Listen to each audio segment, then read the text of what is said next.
Hello friend, कैसे हो आप सब लोग। आई होप कि आप सब ठीक होगे। माय नेम इज सरस्वती और आज का जो हमारा टॉपिक है मौलिक अधिकार यानी कि फंडामेंटल राइट्स। इससे पहले की क्लास में भी हमने फंडामेंटल राइट्स के बारे में जाना था और आज की क्लास में भी हम फंडामेंटल राइट्स के बारे में जानेंगे कि कौन कौन से फंडामेंटल राइट्स हैं।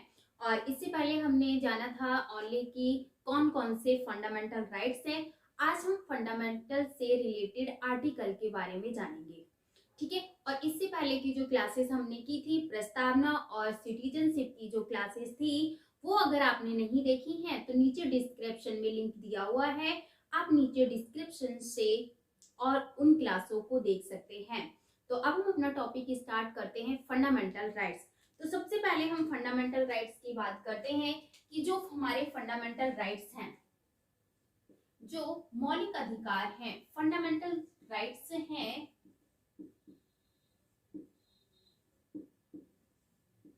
जो फंडामेंटल राइट्स हैं इनके बारे में हमने जो हमने पढ़ा था उसको भी हम एक बार रिवाइज कर लेते हैं कि हमने फंडामेंटल राइट्स के बारे में क्या क्या पढ़ा था। तो हमने पढ़ा था कि जो फंडामेंटल राइट्स हैं इनको संविधान के भाग 3 में जोड़ा गया है। फंडामेंटल राइट्स को किस संविधान के किस भाग में जोड़ा गया है? तो संविधान के भाग थर्ड में फंडामेंटल राइट्स को जोड़ा गया है। और हमने पढ़ा था कि जो फंडामेंटल राइट्स हैं इनको किस देश के संविधान से लिया गया है? तो इनको अमेरिका के संविधान से लिया गया है। फंडामेंटल राइट्स को कहां से लिया गया है? तो फंडामेंटल राइट्स को अमेरिका के संविधान से लिया गया है। और हमने जाना था कि जो फंडामेंटल राइट्स है इनके आर्टिकल के बारे में हमने जाना था कि जो अनुच्छेद हैं ये 14 से लेके 35 तक फंडामेंटल राइट्स के बारे में चर्चा की गई है। नेक्स्ट क्वेश्चन, आज हम एक नया और क्वेश्चन है कि संविधान के किस भाग को मेग्ना कार्टा कहा जाता है? वेरी वेरी मोस्ट इंपोर्टेंट है कि संविधान के किस भाग को मेग्ना कार्टा कहा जाता है? तो संविधान के भाग थर्ड को संविधान का मेग्ना कार्टा कहा जाता है। देन नेक्स्ट हम जानेंगे कि हमारे जो फंडामेंटल राइट्स हैं इनको हमने किस किस आर्टिकल के थ्रू कौन कौन से अधिकार हमें मिले हुए हैं। देन तो अब हम आर्टिकल स्टार्ट करते हैं।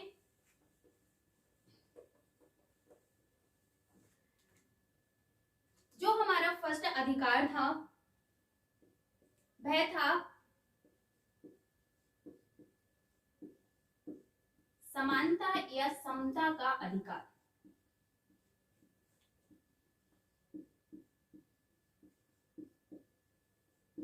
समानता या समता का अधिकार, इसमें हमने बात कही थी कि जो समता या समानता का जो अधिकार है यह आर्टिकल 14 से लेकर आर्टिकल 18 तक समता के अधिकार के बारे में चर्चा की गई है। तो जो very very most important article हैं उनके बारे में हम चर्चा करेंगे। अनुच्छेद 14 में कहा गया है कि अनुच्छेद 14 में कहा गया है कि विधि के समक्ष समता। तो आर्टिकल 14 में क्या कहा गया है? तो आर्टिकल 14 में कहा गया है विधि के समक्ष समता। विधि के समक्ष समता। तो यहाँ से क्वेश्चन बनता है कि विधि के समक्ष समता के बारे में या विधि के समक्ष समता किस आर्टिकल में कहा गया है या किस आर्टिकल में दी गई है? तो आर्टिकल 14 के अंतर्गत विधि के समक्ष समता के बारे में बात कही गई है। अब नेक्स्ट जो अनुच्छेद है, अनुच्छेद 15, वेरी वेरी मोस्ट इंपोर्टेंट है अनुच्छेद 15। अनुच्छेद 15 में कहा गया है कि जाति, लिंग, वंश, जन्म, स्थान के बारे में कोई भी भेदभाव नहीं किया जाएगा, यह आर्टिकल 15 में कहा गया है। Then very very most important next article है आर्टिकल 17। अनुच्छेद 17 में कहा गया है या आर्टिकल 17 में कहा गया है अस्पृश्यता का अंत या छुआछूत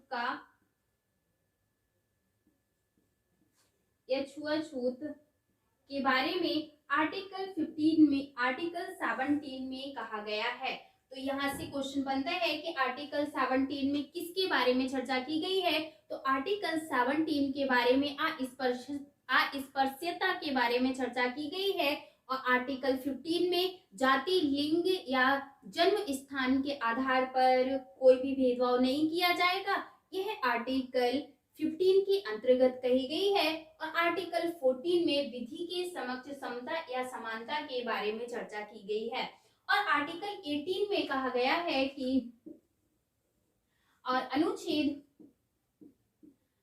18 में सभी उपाधियों का जो अंत है वह आर्टिकल 18 में कहा गया है। तो उपाधियों का जो अंत है वह किस आर्टिकल में किया गया है। तो उपाधियों का जो अंत है वह उपाधियों का जो अंत है वह आर्टिकल 18 के अंतर्गत किया गया है। तो यहाँ से भी वेरी मोस्ट इम्पोर्टेंट क्वेश्चन बनता है कि उपाधियों का अंत किस आर्टिकल में किया गया है। तो आर्टिकल 18 में उपाधियों का अंत किया गया है या उपाधियों के अंत के बारे में या उपाधियों को समाप्त कर दिया गया है आर्टिकल 18 के अंतर्गत। देन अब हम नेक्स्ट अधिकार के बारे में बात करते हैं।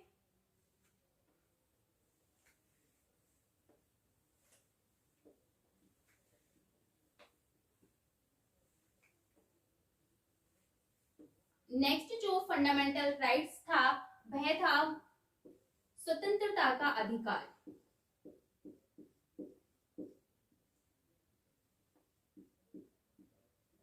स्वतंत्रता का अधिकार और ये अनुच्छेद 19 से लेकर आर्टिकल 22 तक स्वतंत्रता के अधिकार के बारे में चर्चा की गई है।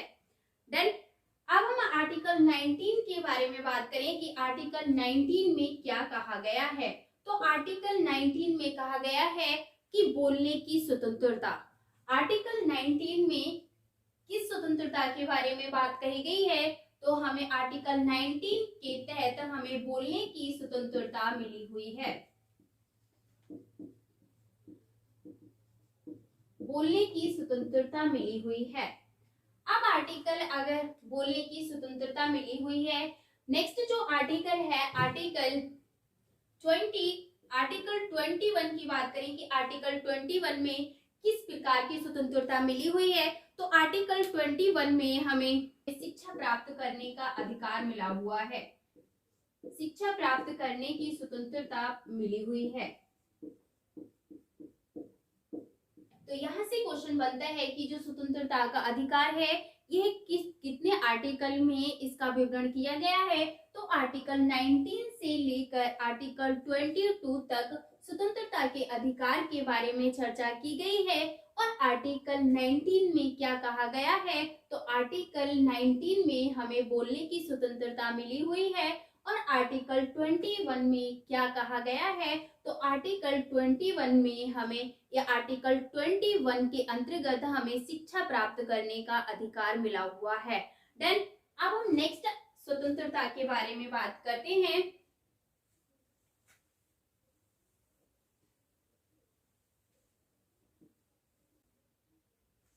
नेक्स्ट जो फंडामेंटल राइट था ये था शोषण के विरुद्ध अधिकार।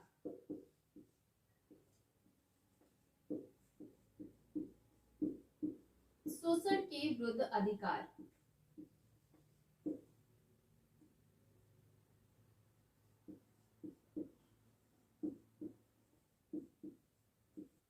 और यह अनुच्छेद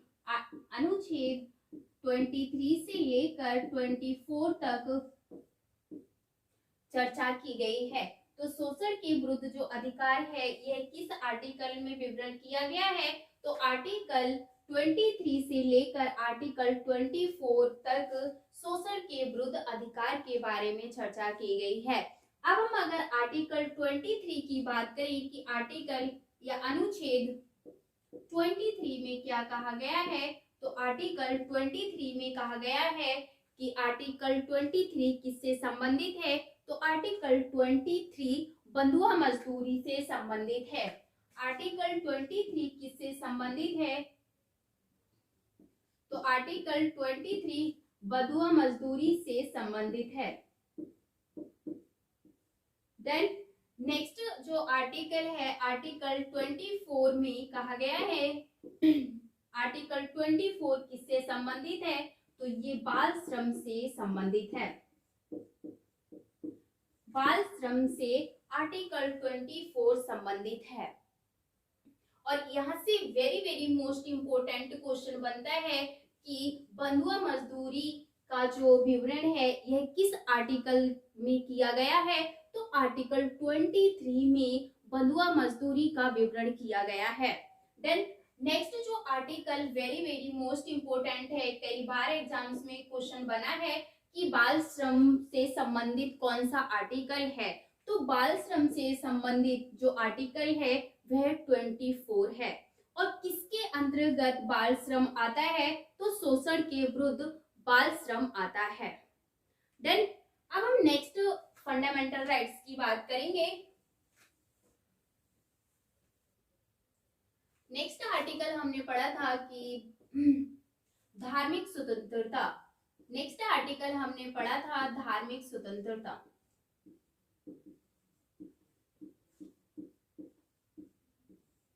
धार्मिक स्वतंत्रता का अधिकार।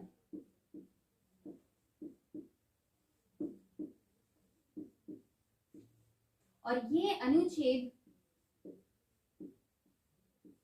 25 से लेकर 28 तक धार्मिक स्वतंत्रता के अधिकार के बारे में चर्चा की गई है। तो सबसे पहले हम बात करेंगे कि जो अनुच्छेद 25 है इसमें क्या कहा गया है, तो अनुच्छेद 25 में कहा गया है कि आर्टिकल 25 में कहा गया है या आर्टिकल 25 के अंतर्गत हम धर्म का प्रचार प्रसार कर सकते हैं। तो धर्म का प्रचार प्रसार करना, तो आर्टिकल 25 के अंतर्गत धर्म का प्रचार प्रसार किया जा सकता है। या धर्म का प्रचार प्रसार करना किस अनुच्छेद के अंतर्गत आता है, तो अनुच्छेद 25 के अंतर्गत आता है। देन नेक्स्ट आर्टिकल है 26। नेक्स्ट अनुच्छेद है 26। तो अनुच्छेद 26 में कहा गया है कि धार्मिक कार्यों के प्रतिबंध की स्वतंत्रता। तो आर्टिकल 20 अनुच्छेद 26 में धार्मिक कार्यों के लिए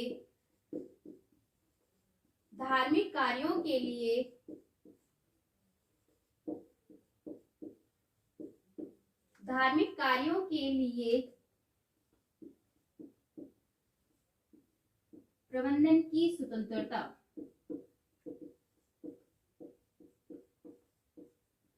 धार्मिक कार्यों के लिए प्रबंध की स्वतंत्रता या प्रबंधन की स्वतंत्रता किस आर्टिकल के तहत की जाती है, तो आर्टिकल 26 के अंतर्गत की जाती है। वेरी मोस्ट इंपोर्टेंट आर्टिकल है 28।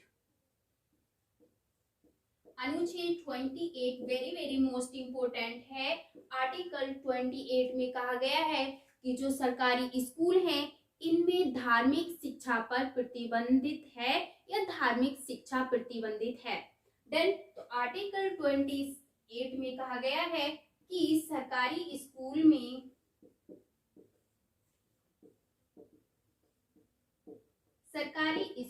में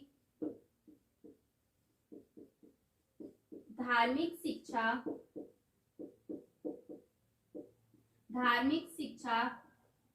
प्रतिबंधित है। तो यहाँ से कई बार एग्जाम्स में पूछा गया है कि जो सरकारी स्कूल या सरकारी संस्थाओं में जो धार्मिक शिक्षा प्रबंधित है यह किस आर्टिकल के तहत है, तो आर्टिकल 28 के तहत सरकारी स्कूलों में या सरकारी संस्थानों में धार्मिक शिक्षा प्रतिबंधित है। देन नेक्स्ट फंडामेंटल राइट्स की बात करेंगे।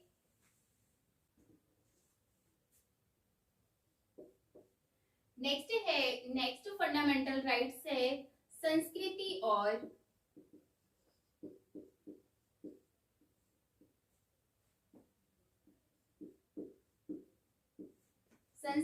और शिक्षा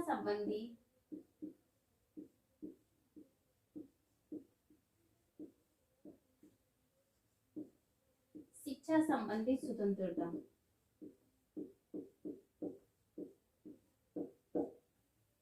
और यह आर्टिकल 29 से लेकर आर्टिकल 30 तक संस्कृति और शिक्षा संबंधी जो स्वतंत्रता है वह आर्टिकल 29 से लेकर आर्टिकल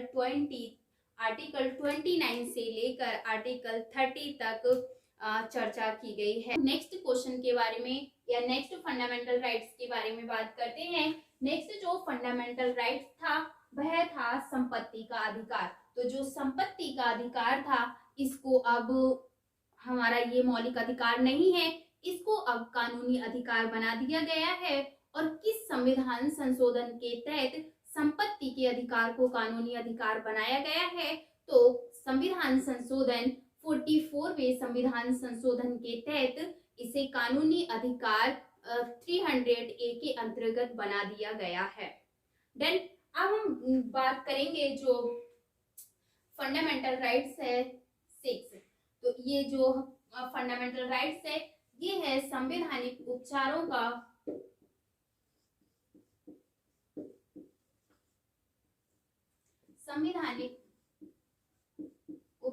का अधिकार।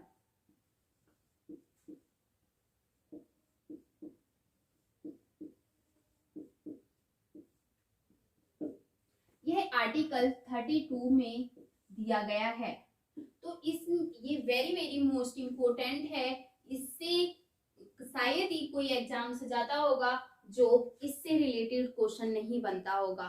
तो ये जो फंडामेंटल राइट्स है very most important fundamental rights है। इसमें सबसे पहले जो क्वेश्चन बनता है वह यह बनता है कि भीमराव अंबेडकर जी ने संविधान की आत्मा किस अनुच्छेद को कहा है। तो संविधान की आत्मा अनुच्छेद या आर्टिकल 32 को कहा है। किसे कहा है, तो आर्टिकल अनुच्छेद को भीमराव अंबेडकर जी ने आत्मा कहा है या संविधान की आत्मा कहा है। तो आर्टिकल 32 में कौन सा फंडामेंटल राइट्स है, तो संवैधानिक उपचारों का अधिकार आर्टिकल 32 है। देन नेक्स्ट क्वेश्चन होता है कि जो संवैधानिक उपचार हैं या उपचारों का जो अधिकार है इसके अंतर्गत 5 प्रकार की रिट जारी की जाती हैं। हाईकोर्ट के द्वारा 5 प्रकार की रिट जारी की जाती हैं। तो यहाँ से भी क्वेश्चन बनता है कि संवैधानिक उपचारों की स्वतंत्रता है ये इसमें कितने प्रकार की रिट जारी की जाती हैं, तो इसमें 5 प्रकार की रिट जारी की जाती हैं। देन तो संवैधानिक उपचारों का जो अधिकार है इसमें 5 प्रकार की रिट जारी की जाती हैं। और 5 प्रकार की रिट किसके द्वारा जारी की जाती हैं, तो हाईकोर्ट के द्वारा 5 प्रकार की रिट जारी की जाती हैं। आई होप ये जो फंडामेंटल राइट्स थे, जितने भी इम्पोर्टेंट आर्टिकल्स थे हमने उनके बारे में डिटेल से जानने की कोशिश की है। तो आई होप ये जो आर्टिकल्स हमने आज पढ़े हैं ये आपको अच्छे से समझ में आ गए होंगे। और मिलते हैं एक नए टॉपिक के साथ, तब तक के लिए अपना ध्यान रखना। Bye bye, take care, thank you so much.